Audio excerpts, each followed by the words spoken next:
Hello everyone, this is Reynante Martinez and welcome to my first video tutorial ever.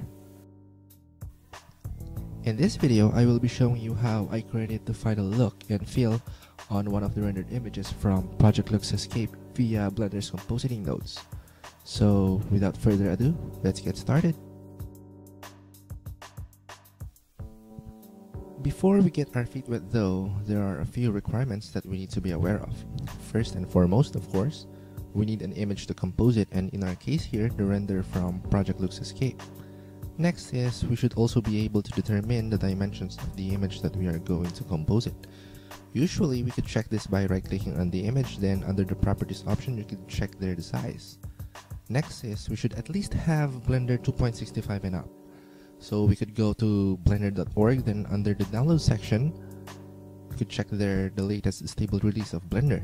Or if not, if you wanted to download the latest bleeding edge, you could go to builder.blender.org and download the build for your OS. This is so we could take advantage of the latest improvements and compositing speedups. And last but not the least, a general idea on what we really want to achieve. And with all that aside, let's fire up Blender. After firing up Blender, we are presented with this default screen where we have this splash screen here, then a couple of buttons. So you'll notice here that the version of Blender I have now is 2.65.9, revision number 54201, which I got from builder.blender.org. So we can just simply click the splash screen to make it go away. And we are still here in the 3D viewport, which we don't really need for now since we are going to use Blender's compositing nodes. And with this, let's switch to the compositing or the node editor in Blender. We could do this by clicking here down below and choosing the node editor, or easily we could press the shortcut key Shift F3 and we're immediately switched here. The first thing that we need to do here is to add the initial image. For this tutorial, I will be using 5 distinct images, each one having different properties. Let's say we have the raw render, we have the volumetric lights, the dust particles, and etc. So we'll add the first image, namely that's the raw render. Oh, before I forget, we should also change the mode from material nodes to compositing nodes here below. So click that and then click use nodes. Instantly we are presented with 2 nodes here. We have the render layers node and we have the composite node. For now, we won't be needing the render layers node, so select it by right clicking and press X or delete on your keyboard. Consecutively, we should add the image via pressing Shift A or going here to add, then input, then press or select image. Just like in Blender's viewport, we could move this around by selecting right click and pressing G. So let's just move it around this area. I have to inform you though that these methods aren't solid rules, so just wanted to let you know before we delve into it deeper. These are not solid rules and stone-edged methods that you have to follow, so do whatever floats your boat. And in addition to this, I will be splitting the process into parts so you can easily navigate through the necessary parts that you wish to inspect later on. So going back, select the image and then click the open button. Then let's browse here over the folder that we have and locate the image that we want to input.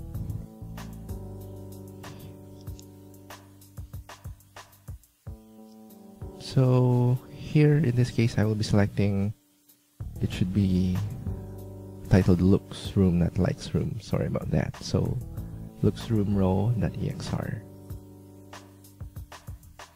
So once that's in, we can check the preview here, small window. And I'll tell you later why we need the OpenEXR as the option and not the other raster formats like PNG, JPEGs, etc. Also, you notice here there's a properties panel on the right, which most people call the N panel, which is kind of funny. So here we have, let's take a look. In here we have the active node, which you could label, change the name, etc. And you could check the path here. The thing to note here though is the performance tab, which drastically improves the performance or the speed up of your viewport of your render. So I usually leave the edit as low or medium or whatever, depending on how powerful your computer is. So in my case, I'll leave it to medium. Then I'll just click hide preview and highlight. Highlight will show which nodes are being processed during the rendering of the nodes. So once the image is inputted, I could hide this now by pressing N. And better yet, I'll press Shift Space or Control Up Arrow to maximize my compositing window. So moving this around, I'm just pressing the middle mouse button. Next is I want to add a contrast to this image by I had opted to use the color balance node instead of the brightness contrast and the RGB curves, which are usually used on other images in other projects, but I'll let you know why. So adding color balance here and just moving it here. Then there are also ways on how to connect nodes in Blender. You could either drag the image output here, drag the image output, then connecting it to the image input of the color balance, or better yet, you could just select the color balance, then shift select the image and press F to connect. So instantly these two are now connected. The reason I'm using the color balance node is that I get more control over the shadows, which is this left part here, the midtones, and the highlights. So I could dictate which part I want to increase the contrast of, increase the brightness of, and so on. So here I just added the color balance node, and let's label this thing as contrast here on the properties panel, contrast, and instantly you get the contrast label here on the header of the color balance node.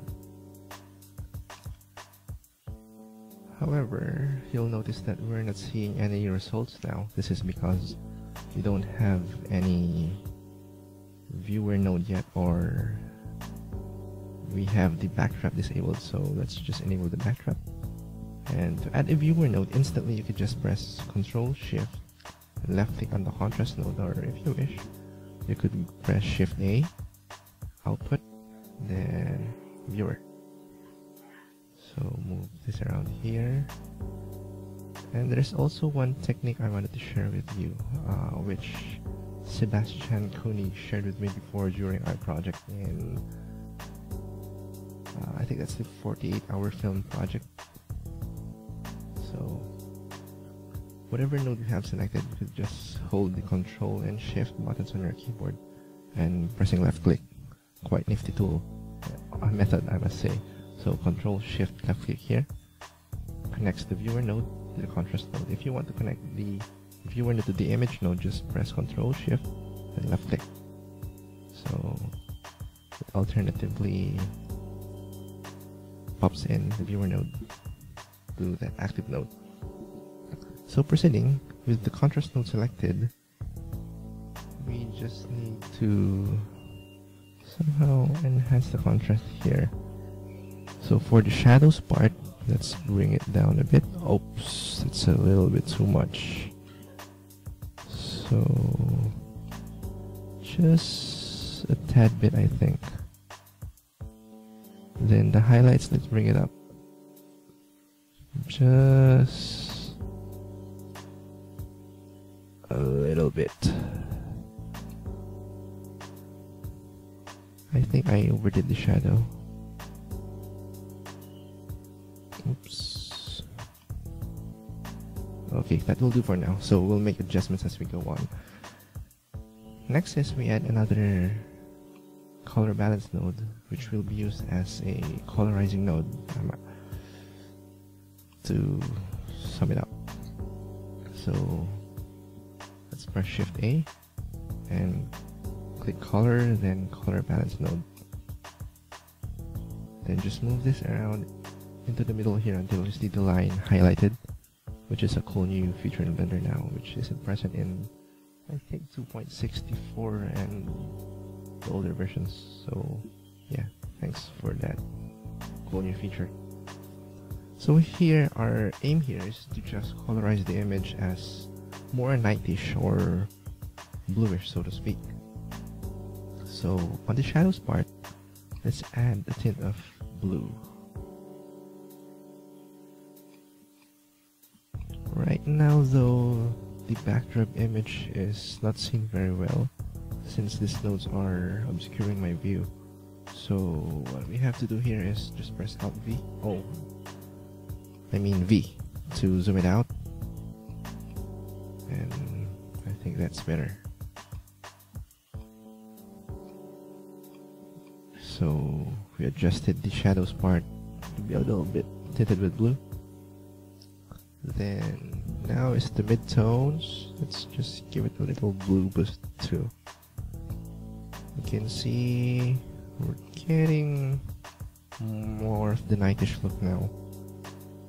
Then finally, I'll just push the orange more. So on this highlights area, I'm moving to the orange part and increasing the orange. I think this will do for now.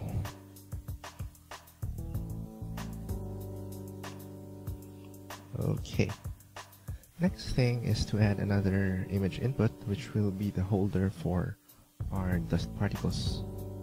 So pressing Shift A, going to input, then image, just position it here for clarity, then open, then let's browse again to that folder where we have our renders. So here I'll choose the dust, the transparency, and the EXR file format. So double clicking that will open it here.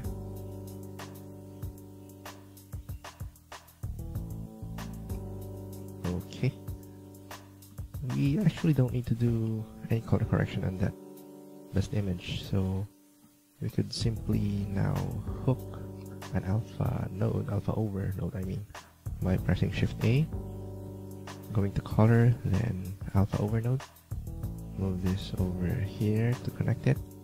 So now you see white, since the default is white here, the white is being alphaed over the original image. So clicking alpha over node, right clicking, select, then shift select the dust particles image and press F.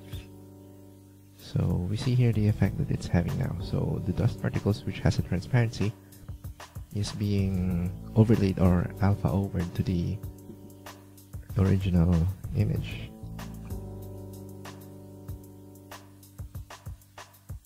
I think this is it for the two images. So we'll add another image here on part 1. So Shift A, input, image, and position it here again.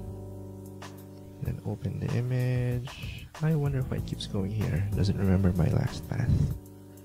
Anyhow, raw. Then this time I'll choose the Halo EXR, but not the transparent one. You'll see why in a second.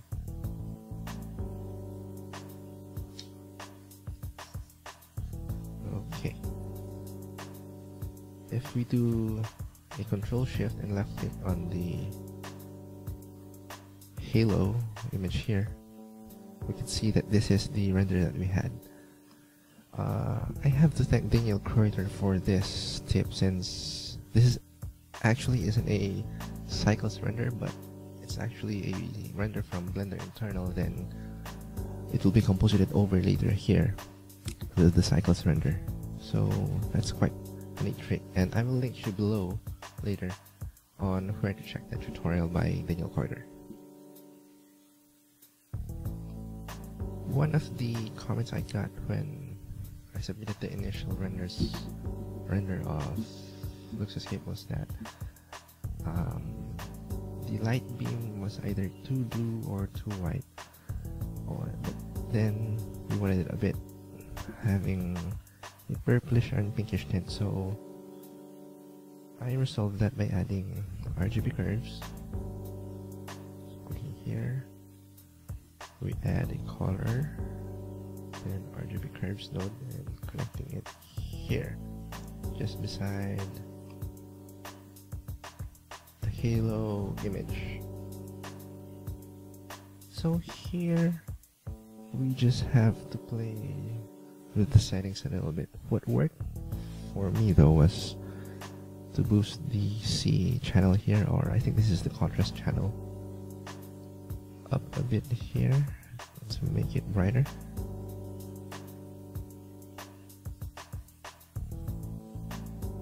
Or I think it was here, yeah. I'll just bring it up here and here. That should do. Then the red channel I didn't touch, so let's proceed to the green channel. Let's left click to add a new point, then just bring it down a bit. Bring it down, and let's proceed to the blue channel. Bring it up.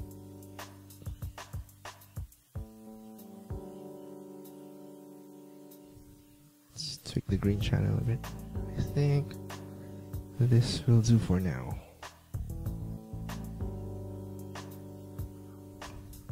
Okay, now that we have this set up, what I wanted to do now was to intensify the effect of the dust particles, since if we hook up the viewer node with the dust particles image and change this to solid for now so we could check.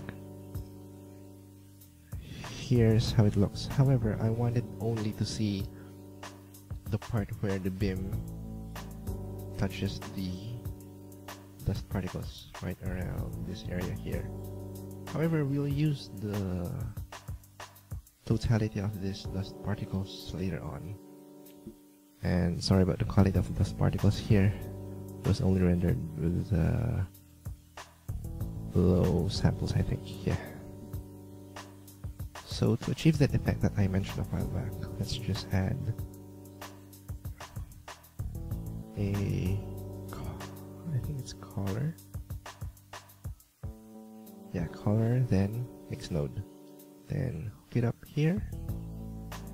And while the mix node is still active, let's shift select the dust particles input image and press F to connect the two. Then let's change the mix type from mix to multiply. So now you see the effect that I meant a while back. So where the beam was touching the dust particles, this is only the part that is now being processed or so far seen by us viewers. If we change this now, we even get a more exaggerated effect. So let's leave this on the setting. Let's move this here.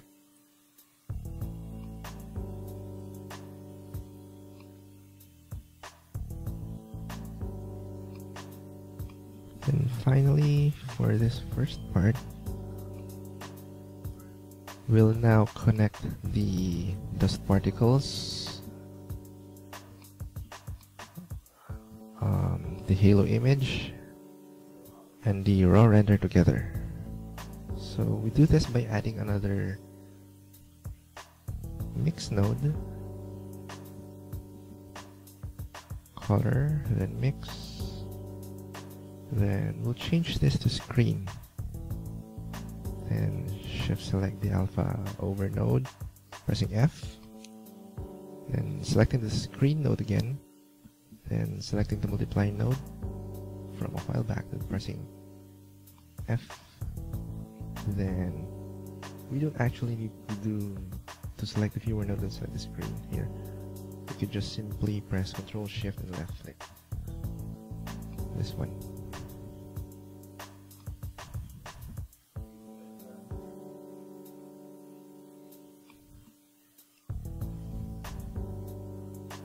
Changing the factor to 2. So this is roughly the effect that we want for now, I think. Yeah. Then we'll get over with the other parts next, like improving the halos and whatnot. So let's proceed to part 2 of this tutorial. Moving over to part 2 of this tutorial, which is merely adding the effects and beautifying what we have achieved from part 1. So to do that, let's first add our initial node, which is, in this case, let's add a filter node, a blur node, and the blur type, let's change from Gaussian to fast Gaussian. This is faster to calculate for Blender, and somehow it gives you the same effect that you have for Gaussian. So let's move this over here to see the output and change the X and Y values to 15. Tab 15, press enter. So you'll see the effect immediately here in the preview. However, this isn't what we want. So let's proceed. Let's add another blur node, filter, blur. Move this over here, change it to fast Gaussian. Change the X and Y values to 5. Then hook it up again here. Then we will be combining the effects of both of these blur nodes by adding color mix and screen. So select the screen node, shift select the first blur node and press F. Do the same to the other blur node, press F. And Control Shift left click to see the effect.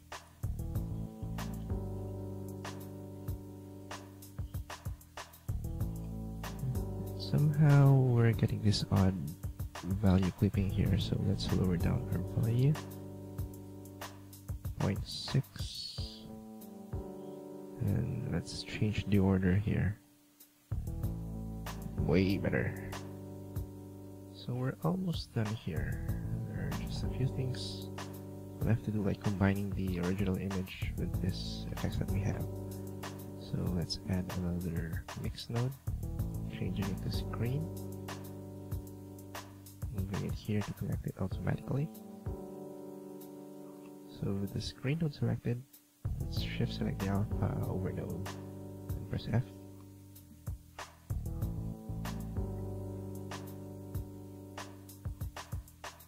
Let's try switching this segments. Factor.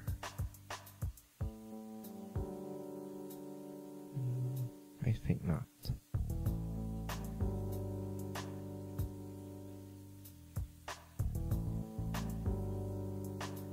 Let's bring it back there. 0.3 I think will do. Then lastly, to finish off this part, we just have to get the halo from part 1. So selecting these two nodes here via the box select mode, Shift D to duplicate, moving it here instead of doing that again, which is quite cumbersome.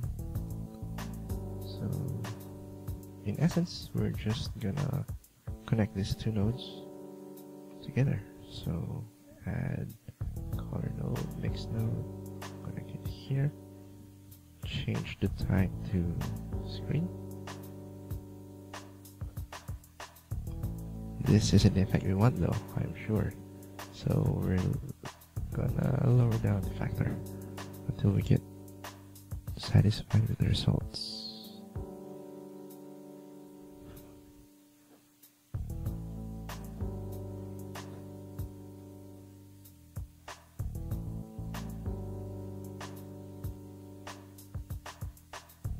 I think point 1 will do. So this concludes this part. Let's move on to part 3, which is mostly the finishing touches. So, moving on to the final part of this tutorial, which is mostly adding the finishing touches, plus, of course, adding a background image here. So let's move the viewer and the composite nodes aside.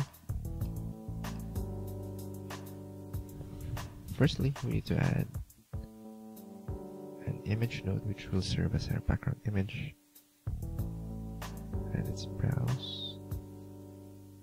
In my case, I used an HDR image which was provided by the team to be used as background for this. So Control-Shift-Left-A on this will preview it on the backdrop. However, this is too huge right now and we need to scale it down to match the render size of our image. To do so, we need to add a distort node and scale. Attach it here. Change the type from relative to render size and leave the default values as is.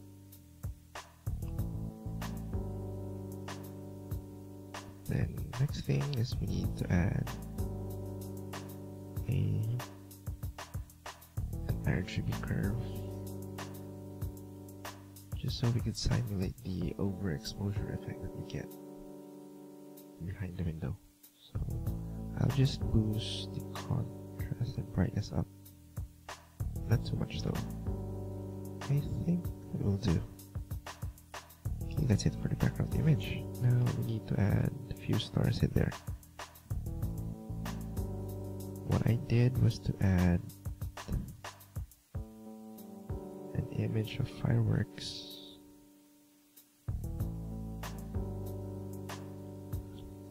Duplicate the scale node and apply the same here.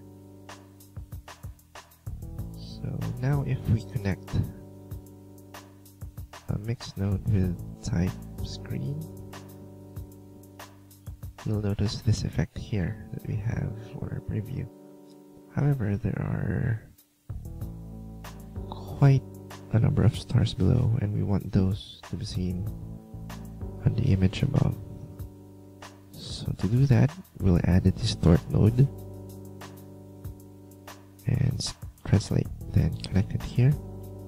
And yes, you guessed it right. We'll change the value of Y. I think that will do for now.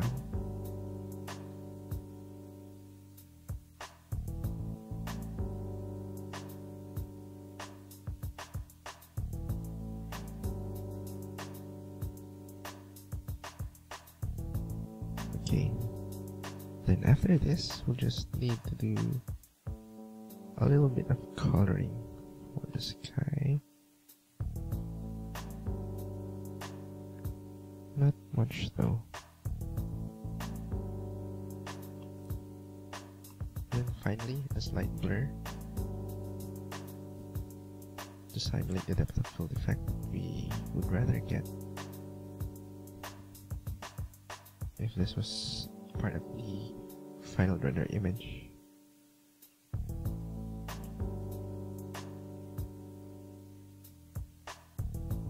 Okay, now it's time to hook up this image to the original rendered image that we have. So adding a color and alpha overnode, connecting that here. Then we have to check convert per multiply so as we can see the effect behind. So making a few adjustments on the brightness just so it would match it here. I think that's okay.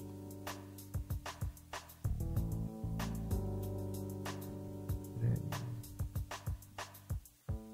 before we conclude this, let's just add a few more eye candies here. So I'll add a texture which will serve as my vignette. Yep, a texture as a vignette. So I will not be using math nodes to generate vignettes here. As far as I'm concerned, with all of my cases that I have done before, it's mostly this thing that I use for my vignettes.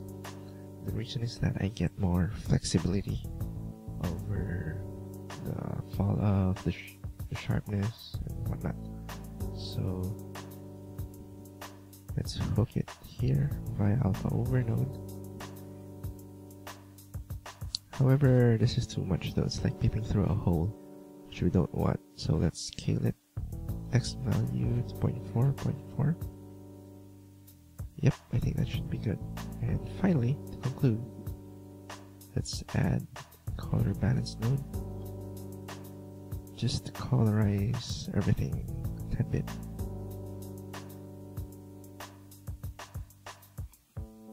And that's about it. Let's hook the image output to the image input of the compositor node. And pressing F12, we now have this final image. Thank you.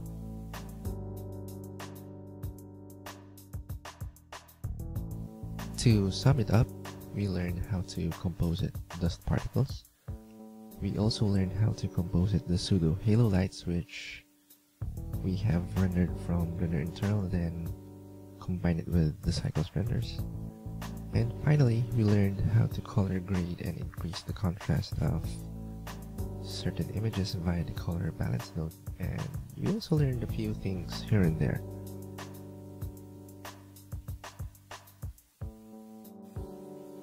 In addition to that, here's a progression video from the process.